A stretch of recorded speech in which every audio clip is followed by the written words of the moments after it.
Mic set ಹಾಕ್ಸಿ ಊರಾಗೆಲ್ಲ bag ಕಟ್ಟಿ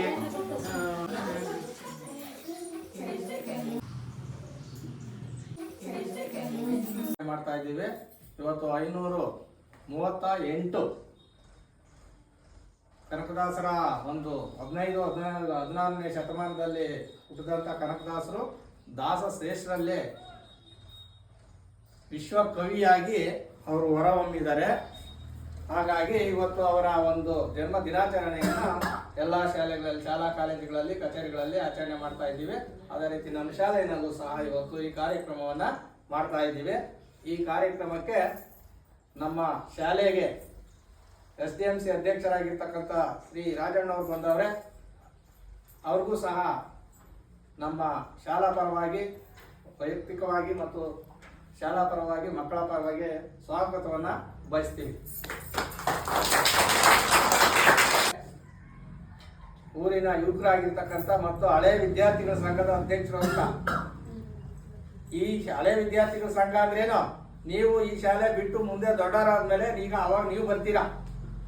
ಈ ಶಾಲೆಯಲ್ಲಿ ಹೋಗಿರ್ತಕ್ಕಂಥ ಹಳೆ ವಿದ್ಯಾರ್ಥಿಗಳ ಸಂಘ ಅಂತ ಒಂದಿದೆ.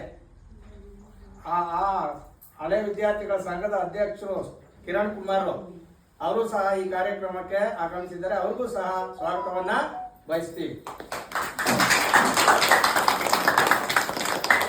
ಹಾಗೆ ಈ ಕಾರ್ಯಕ್ರಮಕ್ಕೆ ನಮ್ಮ ಶಾಲೆಯ ಮುಖ್ಯ ಶಿಕ್ಷಕರು ಹೆಸರೇನು ಹೇಳ್ರಾ? ಸುರೇಶ್ ಸರ್ ಸಹ ಹಾಜರಿದ್ದಾರೆ. ಅವ್ರಿಗೂ ಸಹ ಕಾರ್ಯಕ್ರಮಕ್ಕೆ ಸ್ವಾಗತವನ್ನು ಬಯಸ್ತಾ ಇದ್ದೀವಿ. ಆಮೇಲೆ ಕಾರ್ಯಕ್ರಮಕ್ಕೆ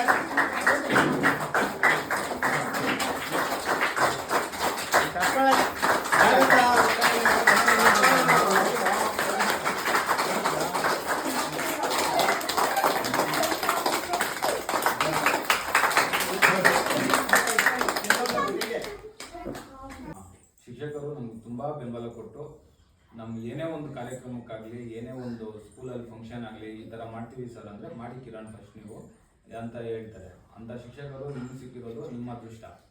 ಯಾಕೆ ಅಂದರೆ ನಾನು ನೋಡಿರೋಂಗೆ ತುಂಬ ಶಿಕ್ಷಕರು ನೋಡಿದ್ದೀನಿ. ಬರ್ತಾರೆ, ಅವ್ರು ಕೆಲಸ ಮುಗಿಸ್ಕೊತಾರೆ, ಹೊರಟೋಗ್ತಾರೆ. ಆದರೆ ಇವರು ನಿಮ್ಗೆ ಹೇಳ್ತಾರೆ ಏನು, ನಾನು ಬೆಳಗ್ಗೆ ಬೇಕಾದ್ರೆ ನೀವು 8 ಗಂಟೆ ಸ್ಕೂಲಿಗೆ ಬಂದು ನಾನು ನಿಮ್ಗೆ ಬಂದು ಪಾಠ ಮಾಡ್ತೀನಿ ಅಂತ. ಸರ್ಕಾರಿ ಶಾಲೆಯಲ್ಲಿ ಯಾಕೆ ಜನ ಹೋಗ್ತಾರೆ ಅಂತ ನನಗೊಂದು ಗೊತ್ತಿಲ್ಲ. ಯಾಕೆಂದರೆ ಇಷ್ಟು ಒಳ್ಳೆ ಶಿಕ್ಷಕರನ್ನ ಇಟ್ಕೊಂಡು ಜನ ನಮ್ಮ ಸ್ಕೂಲ್ಗೆ ಸೇರ್ಸೋಕ್ಕೇನೆ ಹಿಂದೆ ಮುಂದೆ ನೋಡ್ತಾ ಇದ್ದಾರೆ. ಏನೋ ಅವ್ರ ಭಯ ಏನು ಅಂದರೆ ನನ್ನ ಮಕ್ಕಳು ಇಲ್ಲಿ ಅವಿದ್ಯಾವಂತರಾಗ್ಬಿಡ್ತಾರೆ ಅನ್ನೋ ಭಯ ಆಗ್ಬಿಟ್ಟಿದೆ. ಇವಾಗ ಅಲ್ಲಿ ಓದೋರೆಲ್ಲ ವಿದ್ಯಾವಂತರಾಗ್ಬಿಟ್ಟಿದ್ದಾರೆ ಅಂತ ಏನಾದ್ರು ಬೋರ್ಡ್ ಬರ್ಕೊಟ್ಟಿದ್ದಾರ? ಏನಿಲ್ಲ, ಅಂಗನವಾಡಿಯಲ್ಲಿ ಏನು ಕಲಿಸ್ಕೊಡ್ತಾರೋ ಅಲ್ಲಿಂದ ತಿರುಗಿ ನಮ್ಮ ಈ ಸ್ಕೂಲ್ ಪ್ರಾಥಮಿಕ ಶಾಲೆಯಲ್ಲಿ ಅಲ್ಲಿಂದ ಮೆಚ್ಯೂರ್ಡ್ ಆಗುತ್ತೆ. ಅಲ್ಲಿಂದ ಬುದ್ಧಿ ಕಲ್ತ್ಕೊಳ್ಳೋಕೆ ಮಾಸ್ಟರ್ ಏನೆಲ್ಲ ಹೇಳ್ತಾರೋ ಅದನ್ನ ನೀವು ಕಲಿತೀರಾ. ಸರ್ಕಾರಿ ಶಾಲೆಯಲ್ಲಿ ಏನೊಂದು ಬೆನಿಫಿಟ್ ಅಂದರೆ ನಿಮ್ಗೆ ಏನೇ ಒಂದು ಕ್ವಶನ್ ಮಾಡಿದ್ರು ಅವ್ರು ಕೇಳ್ತಾರೆ. ಇವಾಗ ಮೊನ್ನೆ ಅದು ಯಾರೋ ಒಬ್ಬ ಹುಡುಗಂದೇನೋ ಗಲಾಟೆ ಆಗಿದೆ ಅಂತ ಹೇಳ್ತಾ ಇದ್ದಾರೆ. ಬಟ್ ಅವ್ರ ತಂದೆ ತಾಯಿನೂ ಹಾಗೇ ಇದ್ದಾರೆ, ಮಕ್ಕಳನ್ನ ಯಾರು ಹೊಡಿಬಾರ್ದು, ಮಕ್ಕಳನ್ನ ಹೊಡೆದ್ರೆ ಏನೋ ಆಗ್ಬಿಡುತ್ತೆ ಅಂತ.